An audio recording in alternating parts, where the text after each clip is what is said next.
Welcome back to Silk Warrant. Today in this story is about the moment a mentor stole my work and accidentally asked me to judge it. The email arrived on a Tuesday. Peer review request. Blind submission. The title was mine, every word of it, and I was being asked to judge it like I'd never written it. The person who sent it is named Dr. Renee Caldwell. That name took me 4 years to find.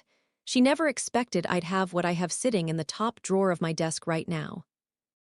The USB drive has a crack in the corner, hairline fracture, bottom right. I've carried it since the day my advisor pressed it into my palm and said, "Document everything, Marin, always." What I didn't understand then, what I couldn't have understood, is that I wasn't backing up my research. I was building the instrument of someone else's destruction. You'll want to remember the name Dr. Harlow. I started my PhD in cognitive linguistics at 31, late by academic standards. I'd spent my 20s teaching ESL in 3 different countries, watching the way language moved differently in different mouths. Not just the sounds, but the architecture underneath. The way certain languages make certain thoughts structurally easier to form. I had a theory, a framework I'd been quietly developing for 6 years before I even applied to the program. By the time I sat down with my advisor, Dr. Patricia Harlow, she looked at my preliminary notes and set them down slowly on her desk. Not carelessly, the way you set down something fragile. Marin. This is original. Do you understand what I mean when I say that? I knew. I'd been told my work was good before. This was different. She meant it the way scientists mean it, not a compliment. A classification. She died 18 months into my program. A stroke, found in her office on a Wednesday morning. Her death left a crater in our department, and it left my dissertation without its shepherd.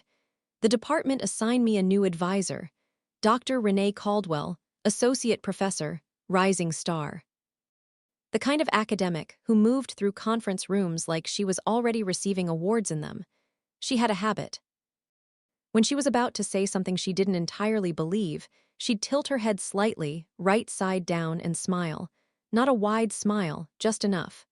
"Patricia spoke very highly of you. I've read your preliminary framework, it's ambitious." I didn't think anything of it. I was grieving. I was behind. And Renee Caldwell was attentive in a way that felt like rescue. She asked questions. She read my drafts within 48 hours. She introduced me to the right people. What I didn't know is that she'd already been in Dr. Harlow's office. She'd already seen the notes. She'd already photographed my framework. She wasn't mentoring me. She was cataloging me. Here is how academic theft works when it's done by someone smart.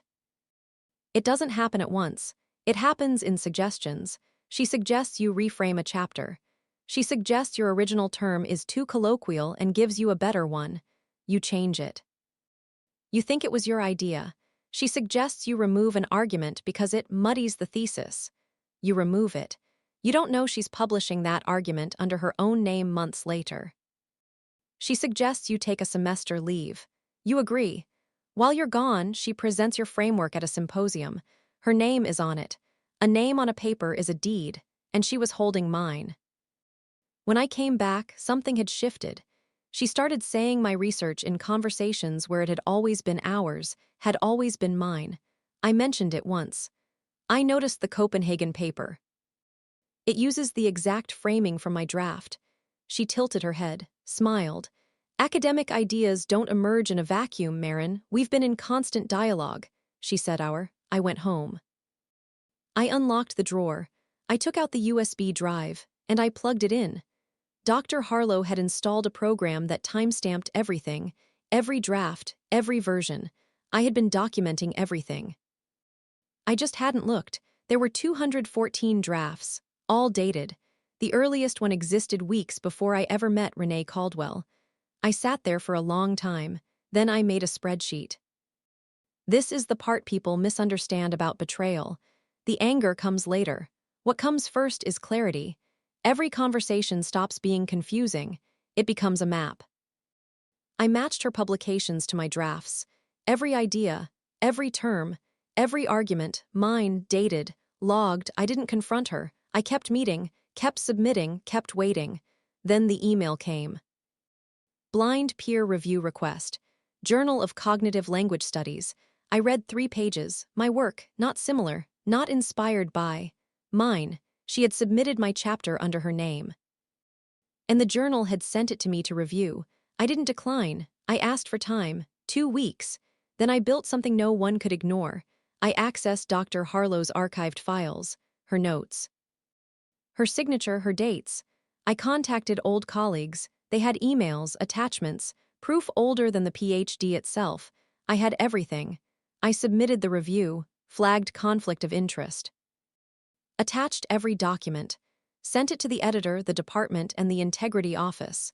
Then I made tea. 3 weeks later, we were in a room together. The committee, the editor, Renee Caldwell. She spoke first. Calm, confident, collaboration, dialogue, shared development. She tilted her head, smiled. Then it was my turn. I plugged in the USB. I showed the earliest draft, then her paper.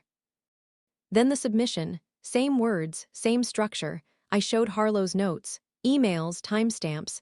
Then I closed the laptop. She's right about one thing: attribution is complex. She's wrong about everything else. For the first time, she didn't smile. She didn't tilt her head. She just went still. The decision came on a Tuesday. Her work flagged. Her position investigated. Corrections issued. I put the USB back in the drawer. I don't carry it anymore. I don't need to. My dissertation was defended 6 months later, fully attributed. Dr. Harlow in the acknowledgments. Not because a committee decided it, because it was true.